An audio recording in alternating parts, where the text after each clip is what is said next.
Hey guys, my name is Fire, and for those of you who don't know, I'm Foxdrop's brother. Now, with the end of the season in a few weeks, we're going to be looking at the things that you can do to carry solo queue games as a mid laner or an AD. Now, these are going to be the things that are key to laning, gaining early advantages, and then how to turn that early lead into a win. So first up, let's look at something that's probably the most important part of any lane, and that's going to be lane control. So every champion has a zone of control, whether it's from your tower, your abilities, or your auto attacks, and that's really how you start to deny people and get ahead in lane. Now, there are two main ways of gaining control in lane. Now, the first actually requires you to do nothing at all, but just have a natural advantage over the enemy. So for example, Graves has lane control over Vayne because his combo can just 100 to 0 her before she can do anything. But the other way of gaining control is just if they're too low to fight you. Now let's take the same example as before and just say that Graves has had a bad trade and loses half his health. Suddenly Vayne is now going to have lane control because if they were to full out fight, Vayne would win. So to show you what I mean by zones of control, let's just look at this matchup between Zed and Annie. Now this is Zed's zone of control because he can W forward, harass, and even hop to his clone, reducing the distance to his target. Now this is Annie's zone as her abilities are pretty short range. If Zed was to step into the red zone, then Annie will most likely slap him about with her combo, but if he's outside of it, then she can't do anything. Now it's important to note that these zones can change though, so for example, if Zed's W is on cooldown, then suddenly his zone of control is reduced hugely because he can no longer poke from range or gap close. The opposite can really be said for Annie too, so if you are low enough to die from one combo and she has flash available, then her zone of control suddenly gets a lot bigger. Once you are stronger in lane, then you can start to use your zone of control to deny the enemy and kill them if they come close enough.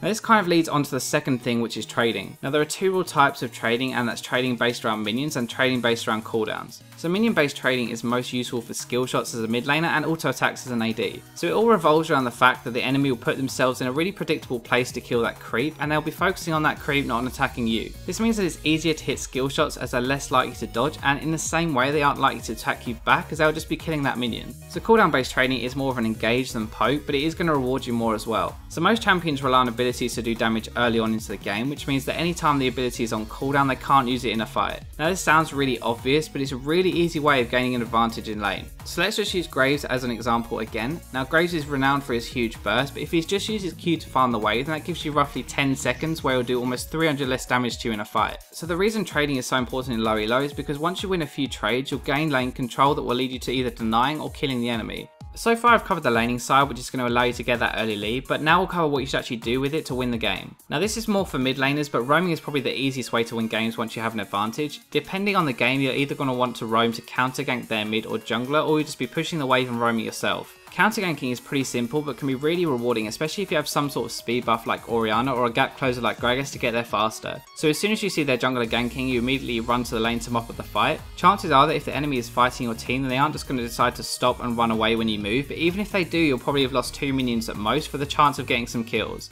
Now roaming yourself is the most common situation, and you'll just want to push the wave and then walk backwards so they lose vision of you. Now this is really important because even if you actually don't end up roaming, the threat of doing so now that you're missing will still really help your team. So in general, it's best to roam bot lane as there is the most to gain from it. Just try and get behind the enemy laners and make sure you ping a lot. Now pinging a lot sounds really silly, but while playing on my Smurf, I found that even if people are asleep or browsing Reddit, that enough pings would eventually make them react and increase the chances of getting something out of it. Now roaming is all about personal judgment though, so roaming too much will put you behind, but it can win games easily by itself. So the best 3 things to look for are how pushed the enemy laners are, how much CC your laner has, or whether you can dive if they are low health under turret. Now objectives are really important and can give your entire team a huge advantage through the global gold and experience that they give. So it's a good habit to ask yourself, what can I do now after you kill someone, rather than just farm, and in most cases that'll either be a dragon or a tower. So there's a really easy way of securing dragons if you're ahead that is pretty obvious, but a lot of people just don't think about it. When you force the enemy out of lane by either killing them or making them low enough to have to base, then you'll have a numbers advantage on dragon and then secure it before the enemy can do anything about it. Ideally you'll need to have to wait until your jungle is at least level 5 to make this safe, and it's always best to carry a pink ward or ask your support to have one on them to avoid any smite steal attempts. Even if the enemy team does come to stop you, which happens a lot in lower elo, you can just turn, pick up a kill or 2 and either go back to dragon or base and look to repeat the process again. So taking towers is slightly different depending on if you're an AD or a mid laner.